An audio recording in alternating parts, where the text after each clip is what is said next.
Minister Steele says his team has been monitoring the issue for over 4 weeks now and is convinced that the insects were brought into the hospital.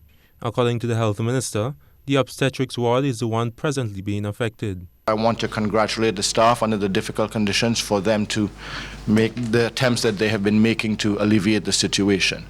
It has obviously come in from a patient. It is existing in the obstetrics ward, and the challenge that we are faced with is that ideally the proper procedure to follow would be to shut down a ward completely. The obstetrics ward cannot be shut down at this point in time because constantly there are women coming in for deliveries. Minister Steele says an alternative is presently being considered to ensure that the ward is vacated and properly cleaned. He says the newly refurbished gynecology ward is seen as a possible temporary solution. My instructions, in consultation with my permanent secretaries, is that that ward, we will delay the opening of that ward.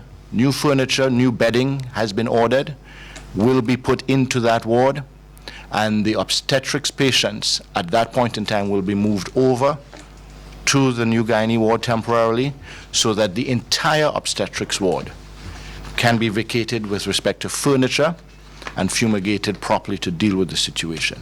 In my opinion, this is the only way to be sure that the problem is dealt with. The minister went on to state that in addressing the issue, him and his team will ensure that the problem is dealt with thoroughly. There has been discussions as to moving furniture over. In my opinion, I want to be thorough and to make sure that when we deal with the problem, we deal with it from 2 points of view. To make sure that it is alleviated or dealt with thoroughly without any risk to patients and any risk of cross-contamination. And to make sure that we put certain systems in place, that we learn from those lessons, because bedbug infestation is not something new to our general hospital or any general hospital. There have also been claims that the infestation is being caused by donations made to the hospital. Minister Steele dispelled that notion.